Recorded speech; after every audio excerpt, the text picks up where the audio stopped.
It all started with a simple schoolyard rhyme. No one knew the original incarnation, only a fragment of it survived and was circulated amongst our school. A pail of snails lifts the veil to Blackbart the Frail. Blackbart became an amalgam of the boogeyman and a wish-granting genie. Laura was the first one to suggest the rhyme as literal instruction, and then it spread amongst the rest of the school children. I don't know who added the instruction of salting the snails. I don't know if it was sheer coincidence or implanted in a young mind with sinister intent. It had rained for a week straight the day we brought it home, the first summer rains breaking the month-long dry spell. Sun-baked and water-parched snails had begun to peek out from their shady hiding places at the first sign of moisture and had overtaken our small trailer park. All of us had done our part in bringing them in. My little brother Mark and I used old Tupperware. Others used cups and boxes, but we brought them to the same place, a rusty old metal bucket on the outskirts of the nearby forest. Terry had kept watch over the bucket using a stick to push any snails that had tried to slither out back in. Thomas was the one to bring the can of salt, and Jeremy had been the one to open the can and salt them. I had seen the way snails had ruptured and spilled out in sudden bubbling agony when salted, but even then I couldn't have foretold the sight of hundreds writhing in panic and the frothing fluids that rose to the top of the bucket and spilled out in one long, sloshing drool. Laura gagged, some of the boys jeered. Mark pressed close to me and I was entranced by the vileness of it all. Something shifted from within the still writhing mass, and my stomach lurched at the realization that something had peeked out from the liquid. It was a small digit, but it was wrong, looked both frostbitten and semi-translucent. It felt as if the world was falling away, as if time was slowing to a crawl. The moments between heartbeats stretched out into an unbearable eternity. With a twitch and vivid motion, a diseased hand reached out from the slop, gripped the side of the bucket, and hauled itself up. Another hand followed by the head and shoulders of what might have once been human or something that had formed itself in the rudimentary shape of a human. Its face was smooth and featureless, only stained, splotchy flesh. Everyone witnessing this otherworldly birth was paralyzed by primal fear and forced to watch as the thing adjusted its hold around the bucket and tried to find leverage to pull itself out. It had managed to free its torso when the bucket tipped over and spilled the creature out. A naked thing the size of a toddler, the irregular patterns of its malformed flesh repeated throughout its entire form. Its head jerked up to face the group, and the skin where its mouth should have been shifted, stretched and thinned until it tore open, like an amniotic sac, and from within, dull white teeth grinned at the group. "Hello, little children," it croaked out, almost pained. "Blackbart?" Jeremy asked. The creature tilted its head and aimed its eyeless glare at Jeremy, and the boy tensed. "Blackbart? Is that the name you know me by?" The silence answered in lieu of any word or movement, and Blackbart settled his lipless grin into something more passive. A collectively held breath eased out, and some of the others dared to take a step closer. "I know you all have something to ask of me, so get on with it and ask." Some might wonder how we could ask for something so wicked. Often some kind of greater moral virtue is attributed to children of a young age, as if innocence only exists as a harmless wonder. But I'm going to tell you a harsh truth. Children are cruel, even in innocence. There was a casualty in our cruelty that would be diagnosed under a myriad of psychological afflictions had it manifested in adulthood. But we also had our reasons, every one of us. Jeremy's father was an angry drunk and inebriated most days. The bruises faded with time, but the memories didn't. Laura's parents, like countless others, spent most of their time in a drug-fueled stupor and neglected the basic care for their children. Mark and I had a ma that ran out on us and a pa that never wanted us in the first place, and he made sure to let us know. "We want you to get rid of anyone over the age of 10, Jeremy said. "In the whole town? The world? Or just here?" Blackbart asked. "Just here," Jeremy said. "That's easy. Consider it done. When you greet the sun tomorrow, it will be without any of the old folk," Blackbart said in that same strained, croaking tone. The creature peeled back its lipless mouth to flash one last smile and bounded off into the woods, Through the translucent portions of its body, something inky squirmed against the prison of its flesh. I gaped at it until Blackbart had disappeared into thick brush. There was excitement in the other kids, but I couldn't help but feel like I was teetering on a thin line suspended over a chasm filled with the horrors of the void, and I just had taken the fatal step that would send me tumbling headfirst into its maw. I went home that day with the first taste of existential anxiety, the type that lingers for days and weeks. The screams rang out at midnight, a deafening cacophony of wails sustained for a few seconds, and then silence. I lay in bed frozen in fear, unable to will myself to get up and look, and so hours passed before I fell into a sudden and dreamless sleep. I was jolted awake by a knock at the door, by an eager Laura. I ran to Pa's room first, but it was as empty as it usually was on workdays. Any delusion that the previous day had been a feverish dream was dispelled the moment I opened the door. Laura was holding baby Mikey. His mother was very protective and would never let Lara play with him, let alone carry him around like this. I stepped out, judged by the sun that it was nearing noon. Old Man Norris should be blasting classic rock by now, but the trailer park was strangely devoid of any sound, but the passing breeze and occasional child's giggle. "They're all gone," I asked. "Everyone but us kids." She led me to the others. They were in the midst of systematically looting the trailers of any food or valuables. Jeremy was leading the largest group. He looked ridiculous with this plastic crown on his head and blanket tied around his neck as a makeshift robe. He declared himself king early this morning. His friends and some of the other boys sided with him. The rest of us didn't have much of a choice. His first decree was that all the big kids gather all the food so we can split it. You have to pay for it, of course. "Pay? With what money?" I asked. "Snails, of course. The smaller kids were sent out to find more so we can start a bank." "And Blackbart?" "I think he disappeared. No one has seen him since he went into the woods, but that's why Jeremy wants Snails," Laura answered. A chill crept through my body at the thought of seeing that thing again. "I need to find Mark," I said. He was in a dense patch of wood with 3 other kids his age. They had a few containers with a couple of snails in each. We trekked back to the trailer park where Jeremy had a picnic table piled high with the spoils of his first decree. He said that tonight we would feast in celebration of our first day of freedom. That night was something every kid dreamed of. We gorged ourselves on our savory and simple delights of sweets and sodas and whatever else we desired. After all, what kid hasn't yearned for a world without the authority of adults? The bliss was short-lived, fading out over a few months. But the first month went along smoothly. Snails were kept in terrariums, looted from a reptile enthusiast's trailer. We spent our days in a dreamlike haze, moving from one activity to the next. A child's fantasy. No school, no chores, no one to tell us no. There were injuries, of course. Junior burned his hand trying to make a grilled cheese. Corey bruised his leg after falling from a tree, and the list goes on. But there was never any real danger or fear. Food and snails were abundant, and cuts and scrapes faded over the days. For that first month, any doubts I harbored faded to the back of my mind, and I was happy. The first trouble came at the beginning of the next month, when food had dwindled or spoiled. Snails had become a rare sight around the trailer park and wood's edge, and a mailman had left a pile of bills at the mailboxes just outside the trailer park. King Jeremy called a group meeting, and it was decided that we would summon Blackbart.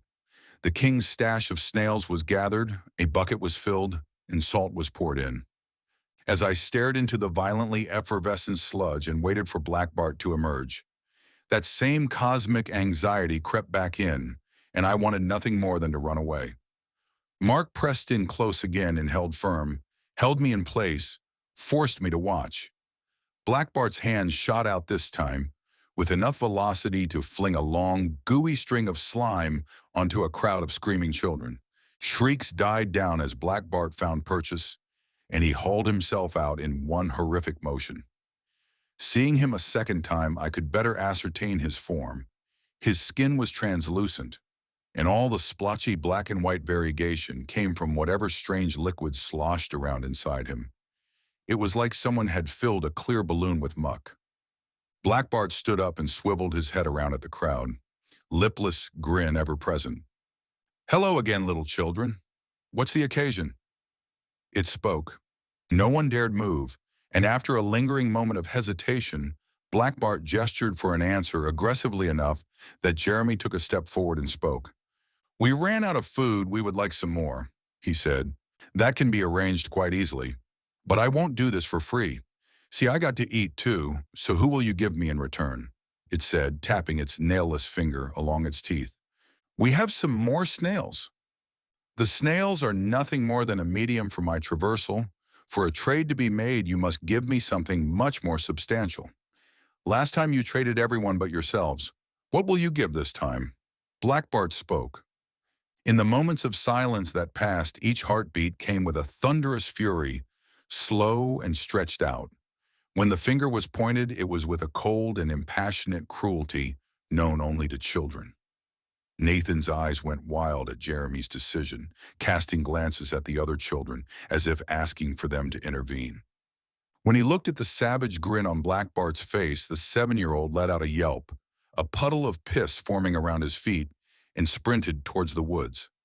Later, when asked why Jeremy would only say that he found the boy boring, no hint of malice in the answer. Blackbart got down on all fours, limbs twisting and forming themselves into something more bestial and suited for quadrupedal movement. His teeth lengthened and thinned till he had a mouthful of jagged fangs. It nodded at us before he set off full sprint in the same direction Nathan had run, a fiendish cackle trailing it. Mark burst out into tears and tried comforting him as a big sister should, but my eyes and attention were deadlocked on Jeremy. I had seen the look of disdain that had crossed his face the second Mark started crying. Laura, still carrying baby Mike, interrupted our bout with a question on everyone's mind. "What about the food?" "Tomorrow," was all Jeremy said. Sure enough, the next day at the center of our trailer park, there was a mountain of groceries and there was some excitement. But as our group had shrunk from 13 to 12, the dynamic had shifted drastically. Many kids had played along with Jeremy's Boy King act. Now they looked at him in fear, and their act turned to true reverence. Everyone but me, Mark, and Laura. Occasionally I would catch glances from Jeremy, darker and colder than I had ever known, but I tried to hold my glare whenever possible, with as much resolution as a 9-year-old could muster. That day I started siphoning off my snail supply into a duvet in the woods, hid them with a well-placed rock, and would throw in the few snails I could scrounge from trades. At the very least, food was no longer a concern, as every 2 weeks a new pile of food appeared in the usual spot. As the days passed, we grew dirtier as the numbers that cared to groom themselves dwindled, and so did those who cared for a world outside this child's fantasy. I had started to miss school, to miss faces outside of this trailer park. I wondered why no adults had come to check in on us yet. Now, with the wisdom of adulthood, I know that we lived in a very economically disparaged area. Any figure of authority that could have intervened before the madness overtook us had likely given up on us long before we stopped going to school. The second month came to a close and no ritual was held, but a feast was, one late into the night with lots of whooping and hollering in honor of our king. I sat it out and spent the time cleaning Mark and helping Laura care for Mikey. He spent most of his time crying and had grown sickly pale in color. Laura had long run out of baby formula and was feeding him cow's milk. "He's just got to get used to it," she would say. But I knew she had grown sick of caring for Mikey. It was nothing like caring for her dollies. One morning, a few days after the feast, while I was out looking for snails, Lara skipped up to me, a crown of dried flowers upon her head. "Jeremy asked me to be his queen," she stated unprompted. "He wanted to ask you at first, but he said you're too much of a bitch," she said, then gasped. Looking around as if noticing for the first time that no one was there to reprimand her, she started cycling through the list of curses. "Shit, fuck, damn," and on and on. "Where's baby Mikey?" I interrupted. "Oh, well, when I woke up this morning, he wasn't moving or crying," she said sheepishly. "What did you do then?" "Well, I tossed him in the ditch. It's okay, though. Jeremy says the next time we see Blackbart, we can just ask for him to bring Mikey back, and this time not as whiny." I bolted off, not letting her finish, across the trailer park to the other side of the woods and towards the ditch. I looked in and started dry heaving at the sight of the bluish, rigid body of little Mikey. Unable to purge anything but bile, I calmed myself and walked back to my trailer, to Mark. He was unable to get anything out of me, and I could only think back to the time when Pa still brought us to church. The pastor had once said that all sins would be alleviated once confessed, but this was too terrible to confess, not to someone like Mark. I lay about in my trailer, catatonic until the afternoon. Jeremy was shouting at the center of our park, and I went out to see what the commotion was about. He was holding up a distinctive envelope with big red letters. Opening it up, he read it out. It was a notice that a man would be sent to shut off our power by the end of the month if the electric bills weren't paid. "We have a king and queen, and an evil witch and her henchmen," he said, pointing at me and Mark. "But we're missing something else, an evil empire. In 30 days, the adults will send one of their own to shut our power off and send us back to the old ways.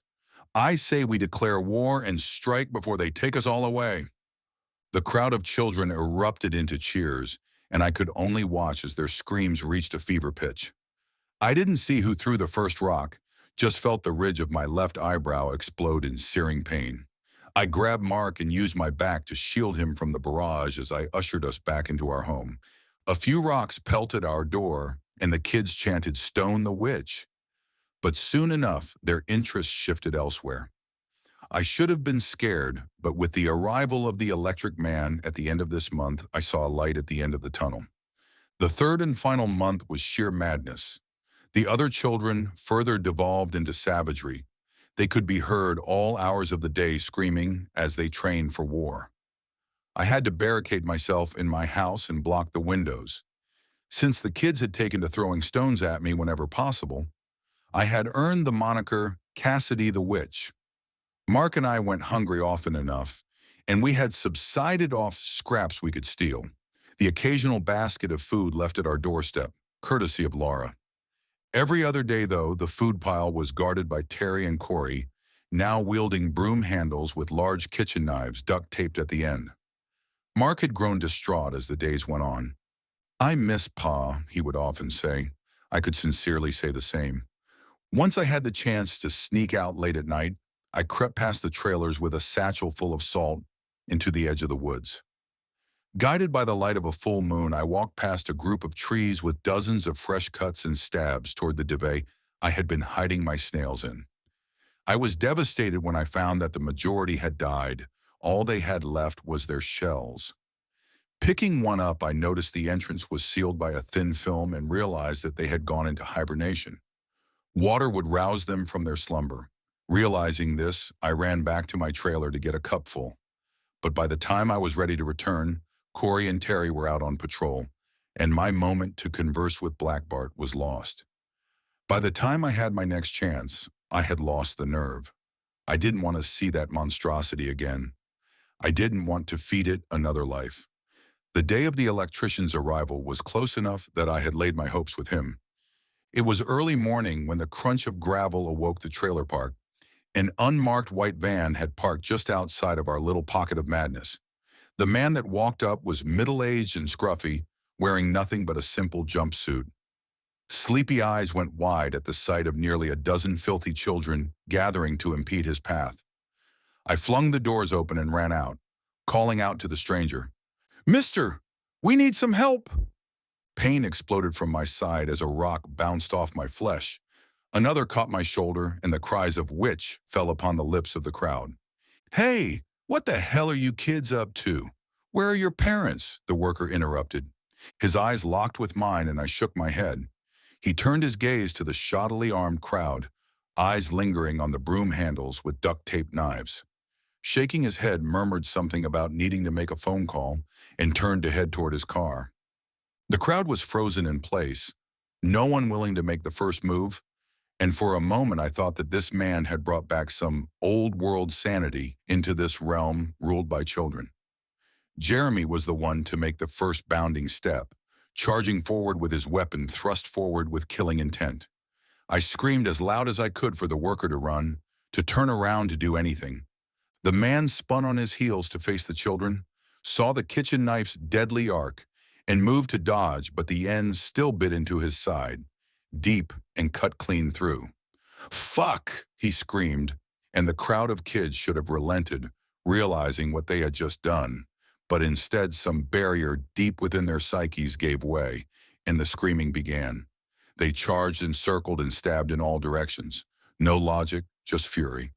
Blood rained down on the sun-parched soil. My ears rang with screams, and I couldn't tell whose screams they belonged. Maybe all our collective shrieks fusing into a call of the most primeval of sins. As quickly as it had begun, it ended, and a man lay dead, shredded to ribbons. Blood pooled around him, and the children were painted crimson, eyes darker than anything I had ever known. Jeremy pointed his bloody spear at me and screamed, "Kill the witch!" And they charged toward me. I turned and ran back inside and slammed the door shut. I rushed to grab Mark, my satchel of salt and a bottle of water, and ran out the back door. I heard a voice call out, telling the others to come chase after me. Mark was bawling and my lungs were burning, but the edge of the woods was within sight, just a few more yards. Mark's foot caught a stone and sent both of us scrambling to the ground. I sprang back up and tried to haul my little brother up, but the kids had already closed the distance. A thrown spear cut deep into my shoulder, and I fell back down in pain. They circled Mark the same way they did the worker, and were starting to gather around me, thrusting their weapons. I looked up and saw these red, dark-eyed devils, sneering and laughing at the havoc they wreaked. I rolled away, hauled myself up, and ran into the woods as Mark's screams trailed me. I ran until I couldn't anymore. My body gave out, and I fell into shrubbery deep in some shaded corner of the woods. I cried, the tears crawling across my cheeks in a slow and painful procession, and then came the bawling. The hyperventilating kind where every lungful of air is hard-fought, but that too eventually faded in a weak keening. I spent hours hidden away in that foliage, waiting for it all to numb, and when it did, I arose a different person. It was nearing dark. If the kids had tried finding me, they would have surely given up, but now. I trekked through the forest with more confidence than I had ever done so with anything in my short life. I knew what I wanted and how I would get it. I fell to my knees when I reached the divot containing the snails. Water was dumped in, and I made sure to get all of them. I waited a bit for the snails to come back to life and undid my satchel, letting the salt cascade in. I felt no disgust as they writhed and bubbled and died, only fearless anticipation at what they would bring. I waited for it to appear, but as the bubbling slowed, I saw no sign of his arrival. I got down closer to the vile pit and looked in. Something shot out with incredible speed and gripped my throat tight. I tried pulling away, but it was so much stronger than me, and before I could even scream, I was pulled into the slop. I shut my eyes and mouth in hopes of preventing any of the liquids from getting in. The darkness I was plunged into felt weightless. No burden of held breath pressured me to try to take a lungful, and my descent down felt endless. "Awaken!" a voice said, vast and booming. I fought to keep my eyes closed, but I felt the presence of something start seeping. It was all around me, gazing from all angles. "If you wish to bargain with me, you must open your eyes." Slowly, I peeled away my eyelids, expecting the slime to rush in and blind me, but it was clear, like I was suspended underwater. Beyond my immediate vicinity, ribbons of darkness encircled me like a cage made of black hair. Streaks of white stained the mixture in long fractal patterns. Within the white, something opened up, a space different from the black and white, and I squinted to make it out. I screamed when I realized it was eyes, dozens upon dozens within the swirling black and white fluid.